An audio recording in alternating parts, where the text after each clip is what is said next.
Good morning. I'm Captain Marjana Bidwell, Staff Group 2 Alpha, and I'll be the moderator for today's briefing.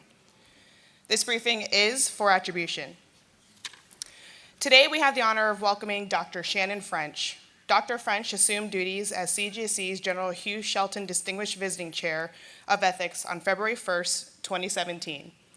Dr. French is the Inamori Professor in Ethics, Director of the Inamori International Center for Ethics and Excellence, and a tenured member of the Philosophy Department with a secondary appointment in the law school at Case Western Reserve University in Cleveland, Ohio. She is also the Senior Associate at the Center for Strategic and International Studies in Washington, D.C. Dr. French received her PhD in philosophy from Brown University in 1997. Prior to starting at Case Western in 2008, she taught for 11 years as an Associate Professor of Philosophy at the United States Naval Academy, and served as Associate Chair of the Department of Leadership, Ethics, and Law. She is the author of many scholarly publications, including The Code of the Warrior, Exploring Warrior Values, Past and Present. She is also Editor-in-Chief of the International Journal of Ethical Leadership and Associate Editor for the journal. Ladies and gentlemen, please join me in extending a warm welcome to Dr. Shannon French.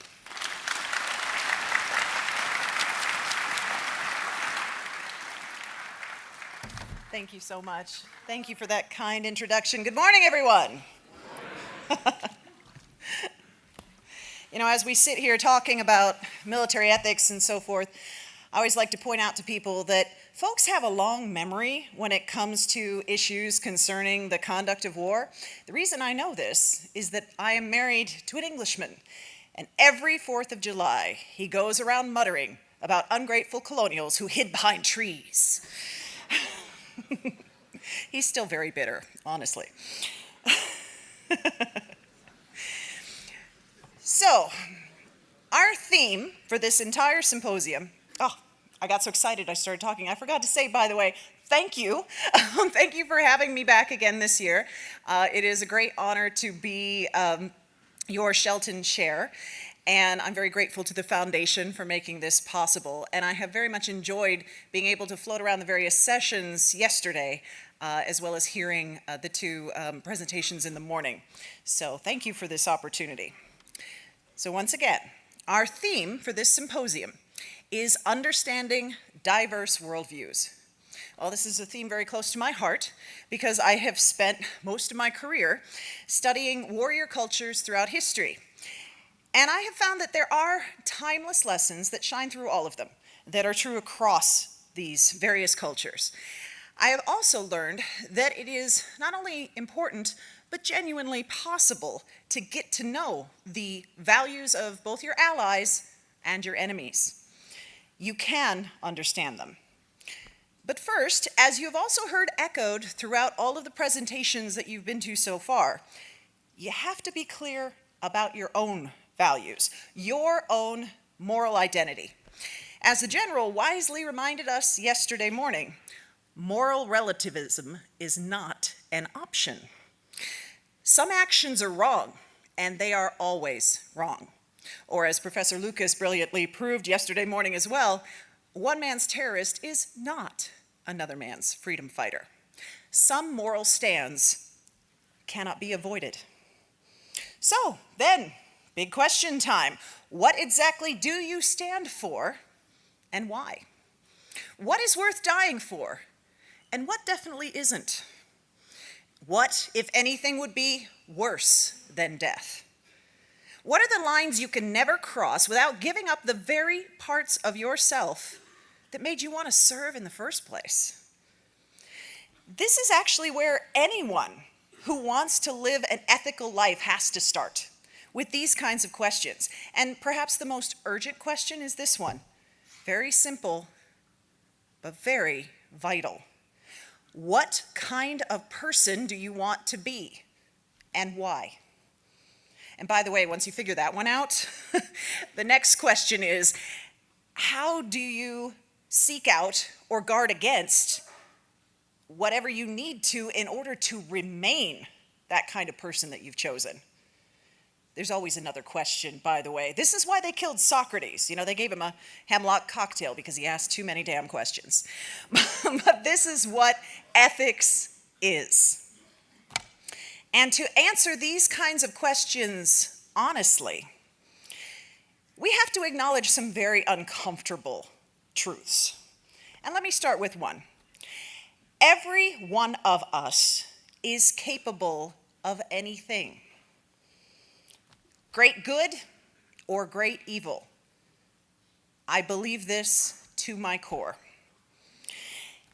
That is why every single one of us has to consciously decide who we want to be, what we will and won't do. And I must say, in the words of the great philosopher Han Solo, don't get cocky. Now, as I think about that idea of not getting cocky, for some reason my mind travels back to when I taught midshipmen at Annapolis, which was a wonderful experience. Hey, I didn't shout beat Army, I work for y'all now. But anyway, one of the things I used to do, typically, is I would ask them what seemed like a fairly innocuous question. Like, can you imagine any circumstances under which you would ever shoot an unarmed prisoner? Now, it was funny, the kind of responses I got every time I did this. They ranged from a pearl clutch, of course I wouldn't. You know, ma'am, how could you suggest such a thing? No. To just sort of a cocky, dismissive, of course I wouldn't. My extremely dignified response to that was bullshit. What I then tried to do was to poke at them and prod at them and create scenarios for them to stretch their imagination and make them understand that there might be a circumstance where they would want to. Because I really needed them to know that they might be looking at a situation where this prisoner that they've just so assuredly told me they would never even be tempted to shoot has just killed their best friend in some way that they view as cowardly and is now laughing about it. Or this is someone who might give away their position. Or this is someone they saw earlier abusing a child. There are many scenarios where you might be tempted. And that is the reality that I needed them to face. Because what I was trying to explain is that the riskiest thing they could do was assume that they would never be tempted. That is what would leave them vulnerable. Our vulnerability comes from that lack of moral imagination. The false assurances that they were giving themselves were not helpful. They needed to understand that there might be times when they would genuinely want to color outside the ethical lines. Obviously, my point was not to encourage them to do so, but to understand why they might want to. And of course, that kind of false assurance, it's not only risky in the context of things like the law of armed conflict or ROEs, it also is important when it comes to petty corruption and abuses of power. You can never just simply blindly assure yourself, I would never be tempted, because then you will not be ready. So, it's a little disturbing. I've now suggested we could all do any awful thing at any time, but I'm not going to leave you there, of course. There are ways that we can respond to this. How exactly can we protect ourselves from this truth? Well, there are many things, and I'll run through a few, and then I want to give you an example from history that you might find inspiring. One positive step that you can take, which is pretty intuitive, but it's nice to think about it directly, is to figure out exactly which friends and mentors that you admire, that are in your life already, you could genuinely trust to help you through those kind of temptations, who you could genuinely and honestly, again, say to them, I want to do this thing that I know I shouldn't do. Have you got any reason for me not to do it? Or can we figure out some other path? I like to think of those almost like virtue sponsors that you want to have in your life. And you need to think about not only who are those people in your life, but are you taking steps to keep them in your life? Are you doing what you need to do to make sure that those people are close enough to help you in those circumstances? Or have you internalized enough of who they are to help it be part of who you are when you most need it? This is a concept that Aristotle talked about back in ancient Greece, the importance of friendship and these kinds of ties amongst virtuous people, because no single one of us is as strong as we always need to be. We need each other to get through this. We are social creatures. Another thing that you can do, and I think you heard some hints of this again throughout this symposium, is to really learn the kinds of things that can interfere with making the ethical choice. Now, there's so many things on this list, but I'm just going to highlight a few of them.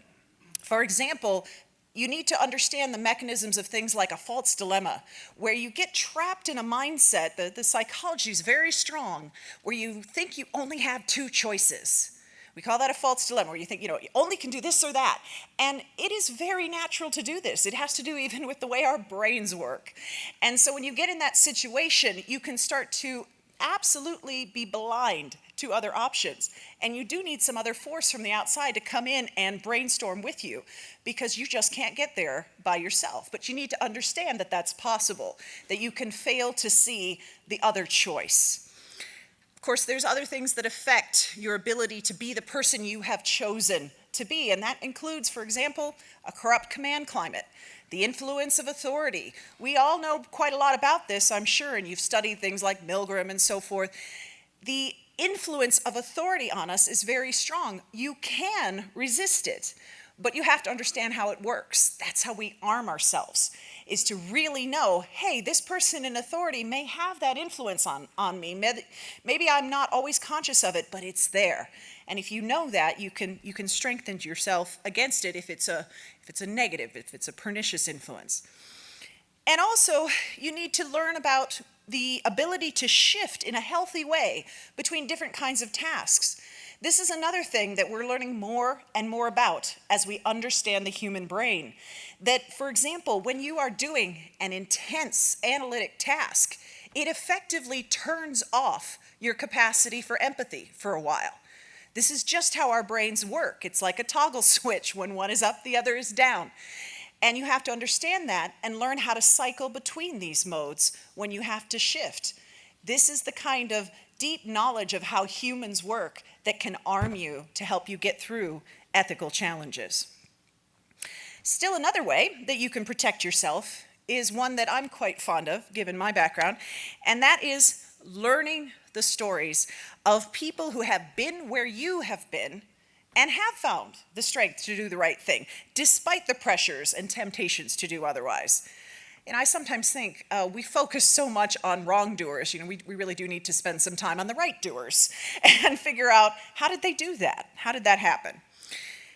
In research that I did about Islamic warrior codes, I learned a story, and I worked closely with an Islamic studies scholar, Mason Hader, and I learned about the legendary war leader Saladin, who fought against the Crusaders. And I found this a very interesting story to put in this kind of context, and particularly here in this symposium when we're looking at diverse worldviews. Throughout his battles to repulse the Crusaders, Saladin many times showed his humanity and his unwavering commitment to do the right thing, even in the midst of battle and in dealing with people who were outside his own faith. In fact, there's one very touching story, very simple story, where in the midst of one of the siege battles that they were engaged in, a Christian mother actually crossed enemy lines and came to appeal to Saladin because, totally separate from the conflict itself, someone had kidnapped her daughter. And she had been told that Saladin had enough sort of forces at his command and knew the territory well enough that he could possibly help her. So she comes with tears in her eyes and explains her story, can you please help me find my daughter? And he's so moved by this situation that he actually pulls some of his men off the line and sends them on this little rescue mission to find this woman's daughter who's been kidnapped and essentially carried off. And in fact, they succeed, and he restores the daughter to the woman, and she's so delighted, of course, to have her little girl back. And then she assumes that they will now be prisoners. And he just says, well, no, go back home. You've got your daughter now, go back home. And she is quite startled by this, but very impressed by his kindness. Now, I hear that story, and I think, The modern-day leaders of a group like Boko Haram obviously did not follow Saladin's chivalrous and humane example here when they kidnapped around 200 Nigerian schoolgirls in 2014 and absolutely refused to return them despite all of the pleas from their mothers and fathers. After Jerusalem fell to the forces of Saladin, here's another interesting twist in the history of that event. There were wives of some of the crusading knights who had been living in the city, and when the city fell, Saladin said, you can go free. You know, these wives of these knights that he'd been fighting against, you can go free. However, the women themselves weren't really sure that this was the best plan. They essentially said, well, thank you, but if we just leave the city, then we have no protectors, we have nowhere to go, we are still vulnerable. What do we do? And he took this concern quite seriously and essentially said, you know, you're right, that doesn't seem like I'm actually putting you in any better situation, kind of out of the frying pan into the fire. And so, we have this from a contemporary historian who wrote at the time, they begged the conqueror to counsel and help them. And those whose men were still alive as prisoners piteously begged to be told where their husbands were. Well, as it turns out, Saladin promised to trace as many of the prisoners, the missing husbands, as he could, and return them to their families, and history records that he fulfilled that promise.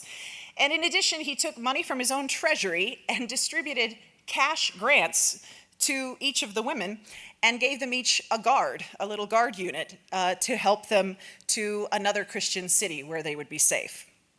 After this, they praised him. And then, and this is a quote again from the time, they published abroad the kindness and honor that he had done them. Saladin's gracious behavior helped him establish a reputation that would be helpful to him in other contexts as well. And it was certainly a far cry from the behavior we see now from groups like ISIS, which obviously have taken another path. Saladin's decision to spare the inhabitants of Jerusalem actually went even further, and this is where we come back to that truth about temptation. When the city fell, not only his counselors, but he himself had a moment of truth. In the past, we had the history of this terrible ongoing conflict, including the fact that in the First Crusade, when Europe took Jerusalem, there was a massacre of an astonishing scale. They massacred so many inhabitants that they turned the streets into rivers of blood. In fact, as historian Hindley notes for us, and this is a quote, the barbaric sack of Jerusalem by the Crusaders brought a new dimension to warfare in the Middle East. For 3 days, the Christian army had run amok. Sober eyewitnesses recalled wading through streets up to their knees in blood and severed human remains. This was the past of the conflict. Now, Saladin is on top, and it is his turn to decide how to treat the people on the other side. I believe it took authentic integrity for Saladin to be guided by the values that preached mercy to him over vengeance. And I think it is really helpful that the people who were there at the time, who have recorded this history, admit to us that he was sorely torn. What is given to us in the history is the language of Saladin and his counselors debating what they should do. And they admit that they feel very strongly that they ought to just wreak vengeance, and they ought to give back exactly what they had gotten in the past, as this endless cycle could continue of reprisals. And in many ways, again, the moral psychology is easy to understand on both sides. The viciousness that had built up, the sense of hatred, and the dehumanization on both sides was extreme. Arguably, they had both come to doubt their enemy's very humanity.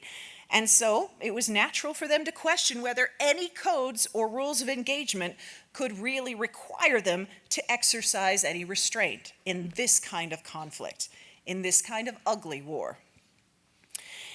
To think about this in a more modern context, I'm sure you've all heard the story of Sergeant Alexander Blackman, who was a 39-year-old British Royal Marine who was sentenced to life imprisonment. Now, this is still in debate, and his final sentence keeps getting revised, for killing a wounded and unarmed Taliban prisoner in Afghanistan in 2013.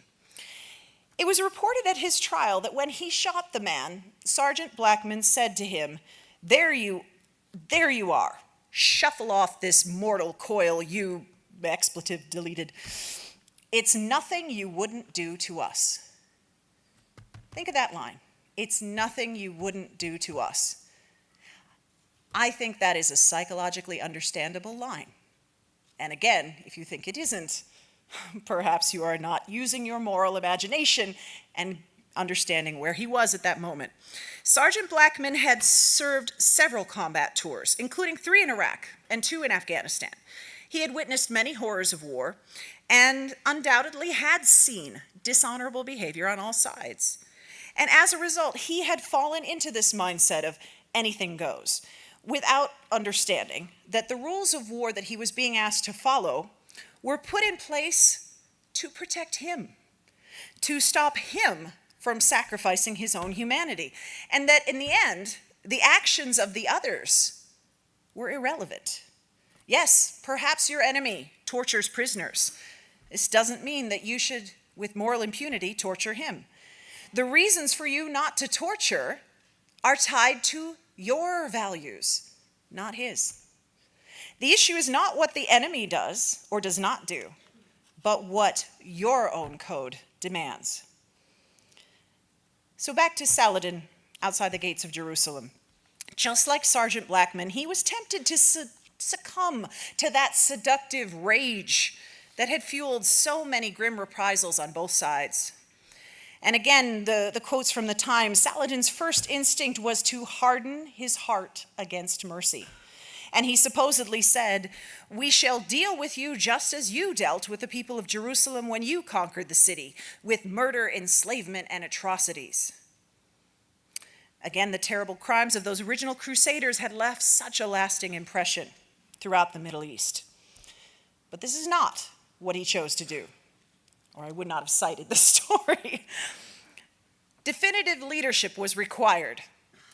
Had Saladin left the decision of how to treat the citizens of Jerusalem up to his assembled armies, I think there's little doubt that the results would in fact have been atrocious. As you probably know from the history of warfare, there was an understanding in siege warfare of the time, one that's deeply troubling from today's perspective of human rights, for example, that it was not possible to constrain victorious forces after they had to battle their way through the defenses of a city. Civilians who were trapped in a town that refused to accept terms of surrender were frankly considered fair game for every imaginable assault. This is a practice that we see reflected even in the plays of William Shakespeare, and in particular in Henry V. There's a scene where Henry V is speaking to the governor of the town of Harfleur, and he is trying to convince them to surrender, to spare the town from this unstoppable horror. Confronting the cowering governor, Henry says to him, "How yet resolves the governor of this town? This is the latest parle that we will admit. Therefore, to our best mercy, give yourselves, or like men proud of destruction, defy us to our worst. For as I am a soldier, a name that in my thoughts becomes me best, if I begin the battery once again, I will not leave the half-achieved Harfleur till in her ashes she lies buried.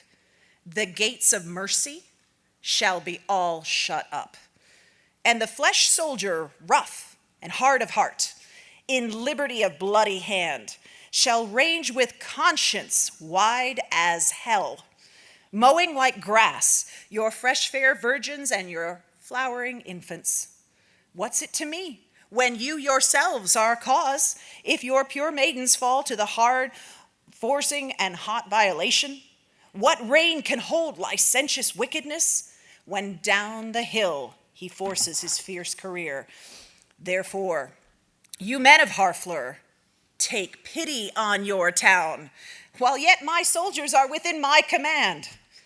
If not, why, in a moment, look to see the blind and bloody soldier with foul hand defile the locks of your shrill, shrieking daughters, your fathers, taken by their silver beards and their most reverend heads, dashed to the walls, your naked infants spitted on pikes, while the mad mothers with their howls, confused, do break the clouds. What do you say? Will you yield and this avoid? Or guilty in defense, be thus destroyed? Oh, I would have said yes, geez. I give. Which, by the way, is exactly what the governor does. It is interesting to note, by the way, that this approach attempts to blame the victims for their own suffering that they are about to endure. But in any case, the point is clear. It was fair to assume that had Saladin in that time not firmly given clear direction to his men, had not had discipline and control over his men, the range of horrors described in that passage is exactly what would have happened as the default resort. Now, it should be noted there were some practical and strategic reasons for Saladin to spare the city, and his advisors carefully laid those out to him as well. For example, one argument that dominated the discussion was that there was great wealth to be claimed within those walls, as well as sacred sites, and that all of these could be damaged and the wealth could be lost or distributed all amongst everyone, including the lowest ranks of soldiery, if disorder and chaos were allowed to rule the day. If, on the other hand, the surrender were handled peacefully, the leadership of the Muslim forces would not only be able to ensure the safety of their historical sites and artifacts in the city that held deep significance, but they could also channel the disposable wealth into their own coffers. In the end, then, ethics and rationality converged. Saladin took the high road and negotiated terms of surrender. He then made sure that all of his lieutenants enforced his policies and upheld his assurances. And again, history records for us that, quote, once the fighting had stopped, not a single Christian was harmed by the victorious troops. Emirs and officers patrolled all the streets to prevent any outrages against property or persons. After conquering Jerusalem, the handover was civilized and orderly. The contrast to the First Crusade could hardly have been more complete. It is not surprising that Christian chroniclers and citizens alike bless the name of Saladin for their lives, end quote. So here was a man who understood how to win hearts and minds. Saladin made this powerful choice not to allow his enemy to set the bar for his own actions. He rejected the appeal of reciprocity. Reciprocity arguments, whether they're based in truth or in myths about the enemy's behavior, are always toxic to the warrior's code. There is no honor in acting from hatred to mirror the imagined or the known crimes of your opponents. In his own day, Saladin's actions stood in contrast not only to the Crusaders, but to others above whom he was attempting to establish some kind of control. All of this was an attempt to set a standard and hold to it so that that strength could be passed on going forward.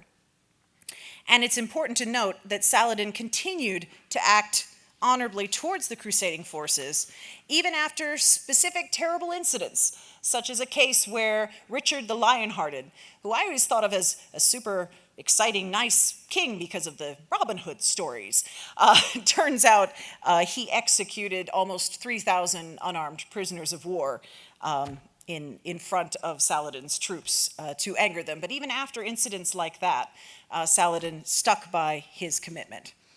And in the end, it should be noted, Saladin himself took no money away from Jerusalem. Now, I should say that Saladin killed and directed others to kill in the name of Islam. But he did not believe that fighting for the Dar al-Islam, as he saw it, meant fighting without limits, without humanity, without a code. He was a Muslim warrior, not a terrorist.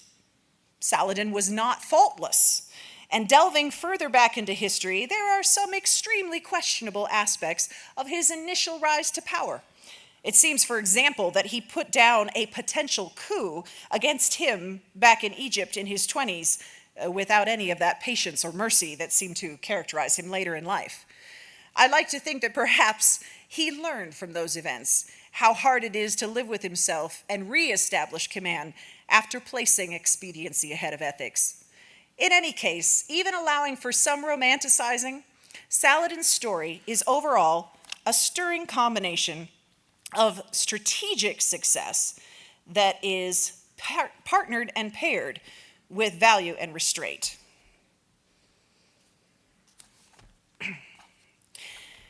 So thinking of this story, and whether we are looking at historical events from other cultures or stories of right doers in our own forces today, of which there are many, it is important to remind ourselves that it is possible to resist all of those forces that I spoke of earlier that can lead you down another path. We too often focus, even with examples like the Milgram experiments, on the 2/3 of people that will follow corrupt authority and forget that there's always 1/3 who say no, who say that they won't. And whether we are looking at events from the past or from today, it's important not to allow ourselves to slip into that trap that you've again heard many times in this symposium highlighted, of completely dehumanizing the enemy. When we think of people who have done horrific things, massacred civilians with poisoned gas, or cut off the heads of prisoners, it is very easy to say these are not humans. They are monsters, animals, demons. But they are humans. And it isn't helpful in the end for us to put them in some safe, not like us basket. Because if you do that, you might find yourself doing horrific things to them when you get the chance. Or even if not that, you will find that fighting against a dehumanized enemy is demoralizing in the extreme. Whether or not they deserve your adherence to your code is irrelevant. Doing what we ourselves consider evil always hurts us, practically and morally. So we must never let our enemies determine our values.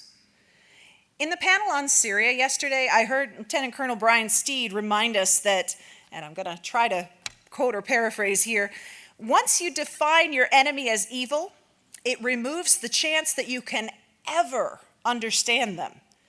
This does not serve you well. He's exactly right.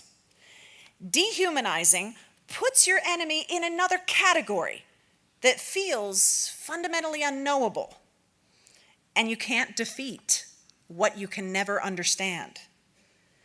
The ethical life, as I began with, requires understanding. Know your enemy, know yourself, know your capabilities and your limits. It is dangerous both to underestimate your enemy and to overestimate yourself. In recent years, I've been lucky enough to work with some very talented scholars who do empirical research that complements my more abstract work.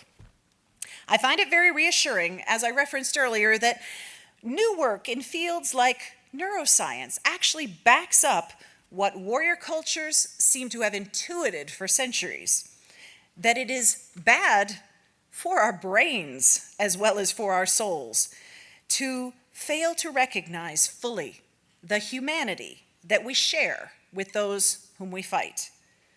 I'm happy to say more about neuroethics and so forth in the Q&A, but for now, I would like to close with a quote from one of my favorite books, J. Glenn Gray's The Warriors, that I feel is relevant to this discussion.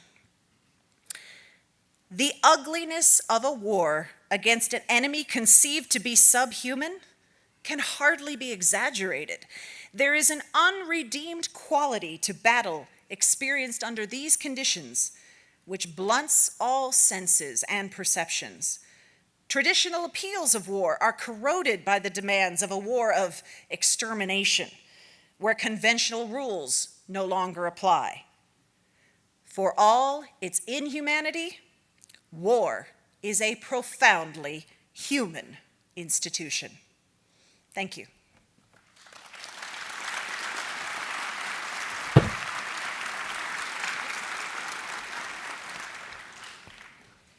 As the moderator, I had the privilege of asking the first question.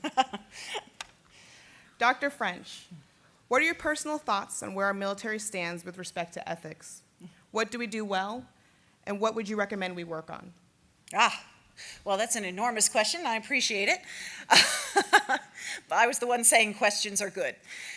Well, first of all, I think that what we talked about yesterday morning, or what we heard about from our keynote speaker, Dr. Lucas, and others, reminded us that unfortunately there are weaknesses in certain command climates that can spread. He talked about the Fat Leonard scandal, for example, and how there can be a permissiveness that can creep in, and people who come in maybe fresh-faced and honestly believing they would never accept a bribe or never do anything like that, can gradually come to believe people who are telling them, oh no, this is how we really do it. And, only a fool would obey that rule. And, this is, they write those rules somewhere far away from here. They don't understand it. That kind of language, it's very persuasive. And back to the point I was making earlier, if we don't face the fact that we might be persuaded by that kind of language going in, then we're absolutely vulnerable to it. You will walk right into that trap because you won't know for sure, who's got the right picture, who's got the right story, and you can be drawn in. So I think one of the things we would benefit from, as I suggested, is making sure that training includes looking at the very things that can undermine your ethics. And again, being very honest about it and saying, what might lead you down that path? Because too often we don't want to look at that. But on the other hand, I think the things that are done extremely well, including having sessions like this one and the one yesterday, is saying, we need to have conversations about ethics, saying that everyone who is in this situation is putting their ethical self on the line in some sense. And that, frankly, we're all works in progress. We are all students, and there's always something more we can learn.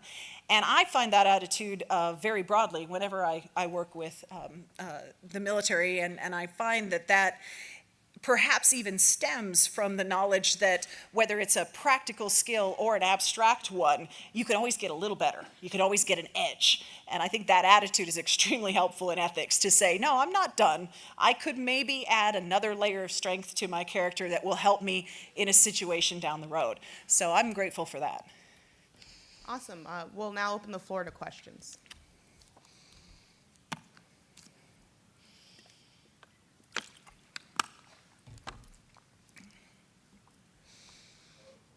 Captain Varion, Staff Group 15 Delta. I'd just like to know what your views on the theory that free will is an illusion and the philosophy of determinism. Someone's been studying their philosophy. Well, fair enough. If you couldn't all hear his question, you wanted to know about free will and determinism. Actually, one of my favorite answers to the question about free will is probably going to annoy the heck out of you, but I'm going to give it to you. And that is that it is quite possible that free will is an illusion. It's also irrelevant. And the reason I say that is we have to navigate our lives as though we have free will. If we are really just like billiard balls and something that happens is going to push us onto the next action and we really don't have anything to do with it, at the end of the day, though, the only way we can interact with one another is to assume agency, to assume that when you do something, you chose to do it. And that's how we hold people accountable. If we took that out of the picture, if we just said everyone is as random as physical objects being moved around against their will, we wouldn't have any way to keep society going, and those same physical objects would go into chaos. So I think the assumption of free will is essential for civilization. Now, I do think it's interesting, and I like asking questions, as you could probably gather. On my flight to this conference, I was reading my Discover magazine, which is what nerds like me read when they're on flights, and we want to pretend to be scientists because we're not. And I was reading about advances in understanding how the brain works and how they're getting closer and closer to understanding exactly where thought might occur in the mind. And of course, the closer they come to understanding that, the more mechanical it feels. And the more it does feel like a process rather than the kind of consciousness as we usually conceive of it. And yet I think those things can still run in parallel. And that the more we understand that, in a sense, it's almost like science and spirituality, or even, as some people joke, science and magic just converge. And what we used to think of as completely inconceivable, as we understand it, it still has magic to it. It still has specialness to it. And it still had to come and create something that allows us to get along with and interact with one another. So whether free will at the end of the day is some kind of elaborate illusion or not, we still need that illusion, and I think we always will. Panel number 3. Good morning, Dr. French. It's Major Adam Carr from 1 Charlie. Hey, how you doing? Good, good.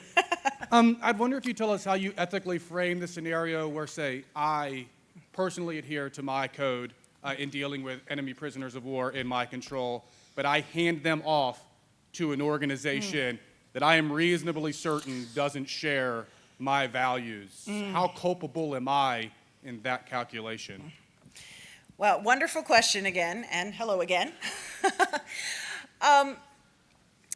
I think that this is actually, and you heard from my earlier comments, I think we do have to be honest about this kind of thing. This is one of the harder situations that anyone's going to face, and unfortunately you don't just face it in military context. This does happen in other ethical arenas as well. I do talk to other groups sometimes, and I always have people say, look, this happens in medicine, this happens in business, in many other groups, where you do your very best to hold to the code or the values that you've established, but you are partnered with someone that you can't control, and you have to hand off, whether it's a person or a project or a patient, you have to hand them off to this next set of hands that you don't control. And perhaps in some cases, as you suggested, you actually have very good reason to presume that they will do something that violates your values. So it isn't just that you're not sure, you're actually grounded in worry that this might happen. I mean, one of the best responses to that is that this isn't an individual's problem. This is a problem that needs to be owned by and addressed by all of us, and I literally mean all of us. This is a citizen question. If we are partnering with people that are going to put you all in that situation, then we need to look at that as citizens and voters and ask, why is this the case, and is there another choice? And then I think in the more specific cases, we need to ask, are we truly thinking of the big strategic picture in all of these cases? I think it is just as that tunnel vision can happen that I mentioned, where you think you only have 2 choices.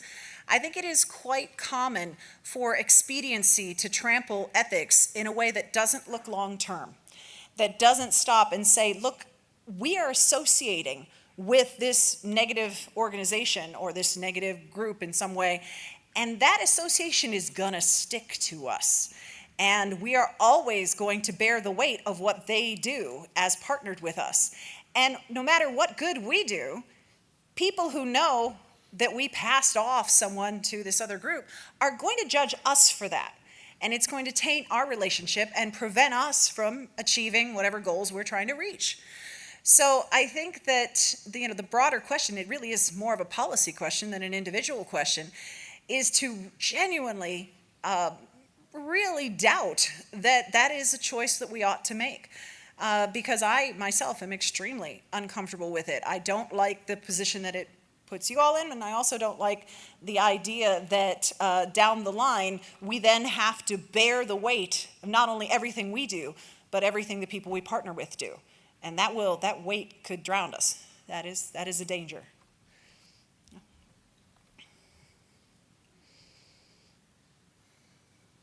No more questions. Oh, there's one back there. Panel number 2. Major Wallace, Staff Group 4 Delta. So just curious, based on your description of warfare as a human endeavor, the role of autonomous systems in the future of conflict. Excellent question. Well, yes, I mean, I am one of those let's keep the human in the loop people. And part of this has to do with My concern, specifically out of this talk that I gave, you heard this theme, as you said, that if we lose the humanity of war, we lose something very important to that experience, not only for the individual, but again, for the nations, for the people involved. So let me speak more specifically. If you have an autonomous system that is truly autonomous, that no human is in the loop, but the harm is done at the other end and is attributed back to actual humans, that's one kind of negative result. So for example, if you set some kind of, let's take a robot, some kind of autonomous killing robot, loose, and it takes lives of your enemy, they're not going to really blame the robot. They don't think the robot is responsible. They're going to look for the human. They're going to look for the human somewhere, even if you actually set it free and didn't have control over that step. So I think the reality there, that's another way of being honest that we have to acknowledge, is to say, no, nothing is going to look truly autonomous to our enemies. So we shouldn't pretend or tell ourselves that this is an autonomous system in that sense. The ethical attribution is going to come back to us. So do you really want something out there that is going to be attributed to you? It's very similar to the previous question, actually, that you don't control. The same negatives I was talking about with partnering with groups that you don't control are going to happen with autonomous platforms of various kinds. You're going to be held responsible for what they did, even though you couldn't direct their actions. I had a good friend when I was back at the Naval Academy who I used to bring in to talk to my students when I was teaching the Code of the Warrior, and he, as a pilot, used to talk to them, an aviator, used to talk to them about how his best commander, the person that he most loved working for, used to freak them out at the end of every briefing when they were going out on missions by saying, "Unless it doesn't look right." And he said, when he first started under this guy, he found this extremely annoying. He was like, wait, what? You just told me what to do. And at the last minute, you're like, unless it doesn't look right. Well, so is it on me? Is it on you? Who's in charge here? But eventually, he came to really appreciate that and decided that this is what every commander in some form or another needed to say. Because what it allowed for was that understanding that you're the one, at the end of the day, who's going to have to live with what you're doing and going to have to process in the moment what you're seeing and how things might change. And so in the end of the day, it actually is you who is making that choice. And we have to give that to you and let you own it. And the full weight of that, as painful as it might be, is yours to bear. It has to fall on you at some point. And so autonomous systems take the human out of that and try to stretch that distance. And I think what we've seen throughout history, distance warfare is not new. There's nothing new under the sun. There's always been some way to kill from a distance. But it's always been something we've had skepticism around for this kind of reason. The intimacy of killing and death is important to the weight of the actions involved.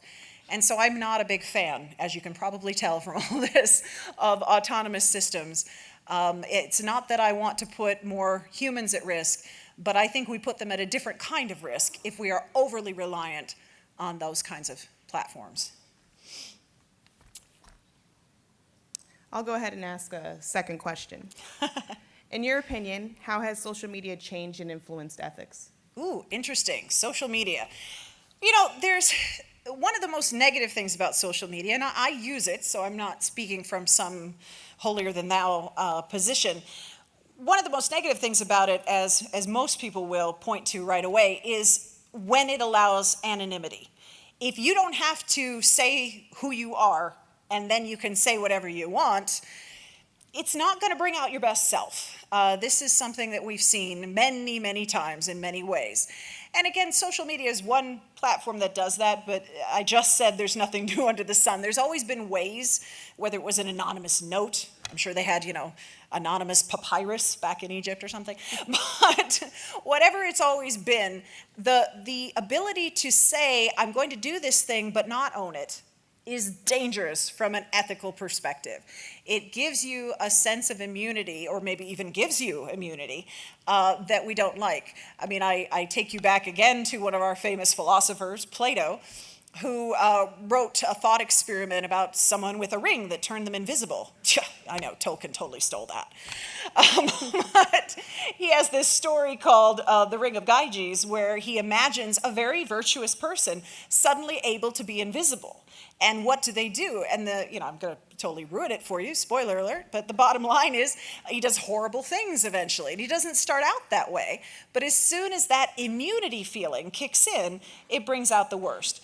So I think that just as we've been emphasizing here that humanity is so important and connecting to one another, even respecting your enemy while still maybe condemning what they're doing, and in some cases having to forcefully condemn what they're doing, but still seeing that they're a human doing it and seeing them in that light, all of that is important not only to conflict, but to any potential for peace afterwards.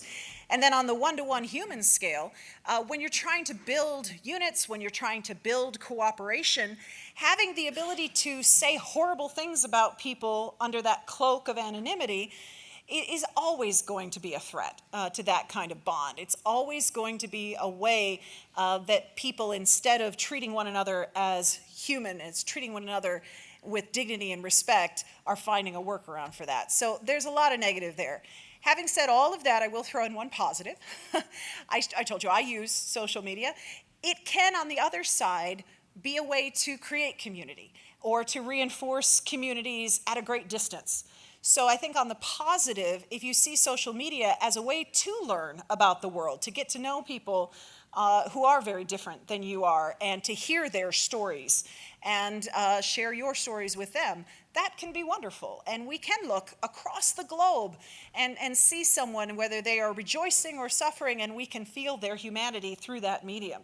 So I'm not completely a hater when it comes to all things social media, but I think like anything else, it's how we use it.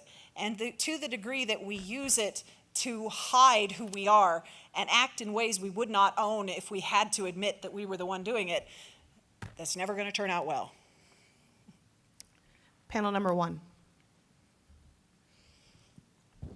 Hi, Major Von Jett. Hello. 10 Bravo, how you doing?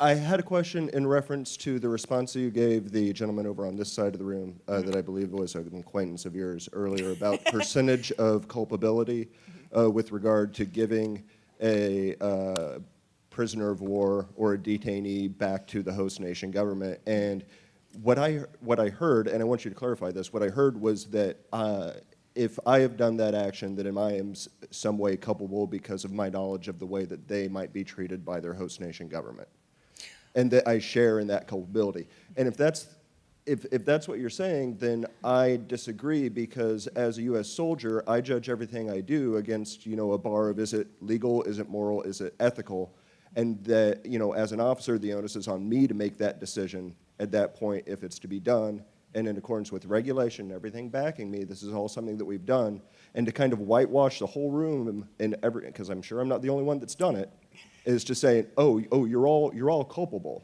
because I see culpability as not just, you're a percentage of culpable, you either are or you aren't. It's a binary state, right? And so you're saying you're all culpable, you were all immoral, you have all violated your ethics by doing this. I don't see how that's really, that didn't sit well with me, so I'm wondering if you can go into Sure that. enough. Thank you. Well, first let me immediately clarify that I must not have spoken very well, because one point I was trying to make was actually that it is a policy level decision, that it isn't on the decision level of the individual. You are, as someone who has taken the oath, you are someone who has to respond to the authority above you, the civilian authority. Now, I should point out, every time I say that, I have to immediately make the Nuremberg trials point that following orders is never an excuse for horrific, activity. You can't just say I was just following orders. We know that, that's never an excuse. Having said that, though, what I was talking about is it is the responsibility of everyone in here as a voter, as a citizen, that if we shouldn't be partnering with certain people, then we should try to influence policy to not partner with them. It is not the individual decision of each person in uniform to make that call, and it can't be. That would be a complete destruction of chain of command and so forth. Now, I think there are probably, as with my opening points, there are probably outlier cases that we would want to look at where it would be an individual's responsibility. I think they would be unusual, at least I hope so, and they would be extreme. But if we could imagine a case where, for example, you literally know that the second you're going to hand this person over, 3 feet from you, they're going to shoot them in the head or something like that, we might say, now hang on, you can't just say, well, that's not my problem. I mean, at some point, there has to be a line that we say, no, you can't cross that. Even if you get in trouble for refusing to cross that line, you can't cross that. But these other aspects of treatment that we would not allow, that we would not permit, can't be made on the individual basis. Because that, again, it actually undermines civilian authority over the military, policymaker decisions, and so forth. You don't get to choose who our allies are. That's not, how it all works. And so, therefore, you can't be held individually accountable for that. That, as you say, would not be fair to any of the individuals allowed. Can he have the microphone back? Because I wasn't done. Thank you. Yes, ma'am. Yeah. Can you hear me? Yes. It's good. It's a conversation. That's how philosophy works. Am I getting at what you were worrying about, or would you like to? No, I think you addressed it. I just disagree that each of us has to look in the mirror in the morning and has to say what I have done was legal, moral, and ethical, because Well, we are that's true. leaders and we have to own that. And so when you say, oh, it's not your decision, to use your word, say bullshit. It is our decision, because we have to own, we as military leaders, that has to be on us. Otherwise, we lose our humanity. Otherwise, we become the other. I think I need to clarify then with you. Don't give up that mic. I need you to help me with this. He's trying to get away from it, but no. I told you I'm always learning. I need to talk to him. So my question is this. I think what we're missing in part of our communication here might be that I'm misunderstanding the scenario that you're talking about. Are you talking about that you're handing off someone to an allied force, for example, that is not going to follow the same level of prisoner care and so forth that we do? Or are you talking about something much more extreme than that? Because there are variances amongst nations that are still within international law that we actually keep quite high standards, and not everyone is going to keep exactly the same standards. And that may not be a hill that you can die on every time. But are you talking about something more extreme? Because then I think I agree with you. As I was saying, you don't hand off someone who's going to take them 3 steps away and shoot them in the head. You can't do that with impunity. So what are you thinking of in this scenario? So when I was listening to the question, because of my own experiences, and I'm projecting, I was thinking of Iraq and Afghanistan. And their governments and the way that prisoners are treated there, and that, that we had a few days that we could hold on to a detainee, and then they had to go to them. I always felt like that was the right thing to do. These are Afghans, these are Iraqis, they should be dealt with by their government. Does their government have a different standard? Yes. Is there a moral flexibility between what my morality is and what their morality is between those cultures? Yes. But do I go away dirty? Do I go away somehow in, less because I did that? Absolutely not. I can look in the mirror every morning for what I did. So I don't see how saying that, oh, I'm somehow just a cog in this machine and I have to be a good soldier and do this. No, I have a choice. And I think that we all have a choice. And if you're having trouble making that choice, then that's what we're here to do, is learn how not to walk on top of our morals. Well, I'm not convinced we actually fundamentally disagree. I think the point where we do agree is that I do think that everything you do is yours. You do own every action that you take.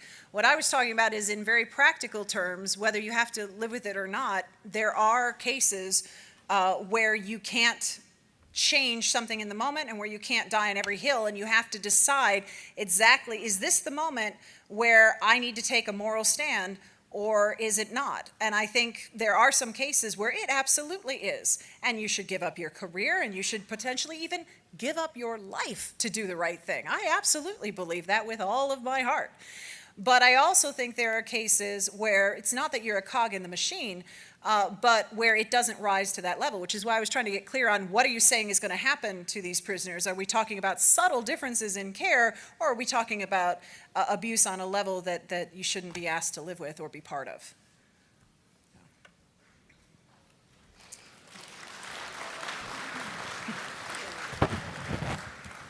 And thank you for taking the microphone back. I enjoy the someone who's willing to have the conversation. Okay. Dr. French, on behalf of the CGSC class of 2018, we would like to thank you for joining us today. We're grateful for the time.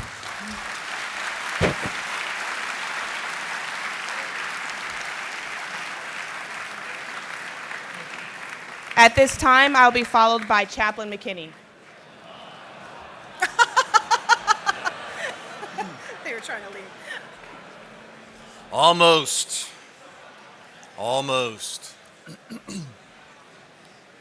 So good morning.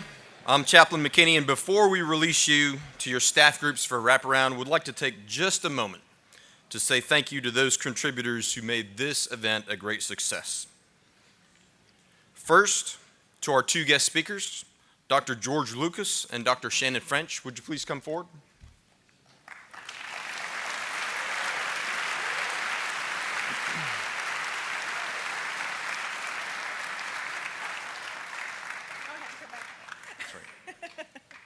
Thank you. Very much. Good. Let these guys come up here. Hey, hang out here just a second. This is for George Lucas. Yeah, is George here? Shannon French, will you come? Just come back up here. He's coming up. Yeah. Hey, John.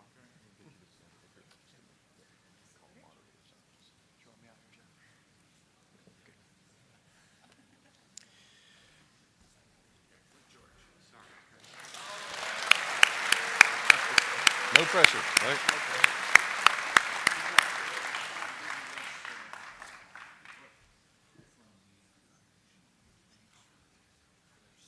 Yes, sir. Thank you. Thank you very much.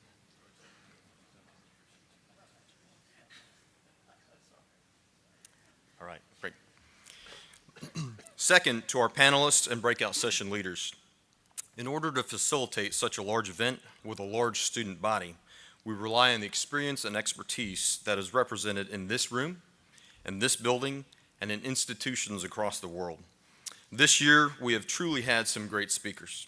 I will not go through everyone's name because there are literally over 50 presenters and panelists, session leaders. However, if you participated on a panel or led a breakout session, would you please stand?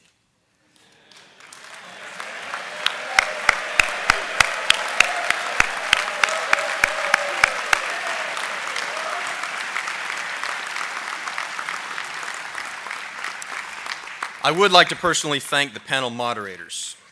Would Dr. John Modiger, Chaplain Josh Gilliam, and Dr. Mahir Ibrahimov please come forward?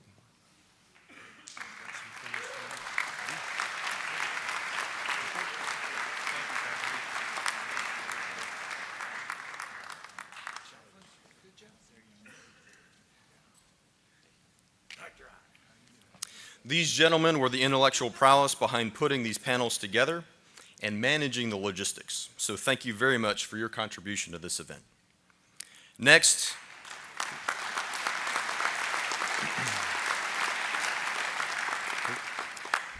each of the breakout session leaders wrote a paper on a topic of their choice. Those topics were reviewed and considered for an ethics writing award. The two writing awards for this year's ethics symposium are Major Egidus Chutas, who wrote on the criminal ethos of Russia, the great Western dilemma of fighting new generation warfare. Would you please come forward?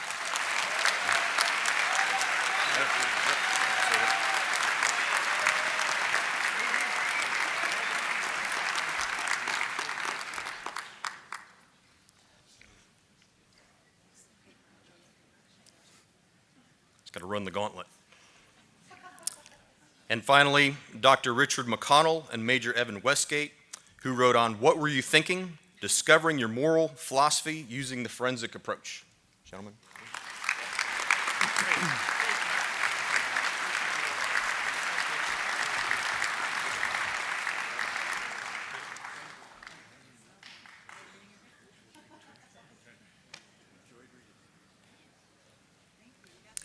And finally, one last piece. Most people do not know what goes on behind the scenes. This institution is truly blessed to have the opportunity to benefit from the support of the Commandant General Staff College Foundation. They are truly the lifting power behind these events. The Ethics Symposium is just one of the ways that the Foundation supports and contributes to the learning of this faculty and student body. Thank you, Doug Tysted and Ann Sobey, for this year and for each of your years of faithful service to this great nation and this great institution. Ann, please stand up.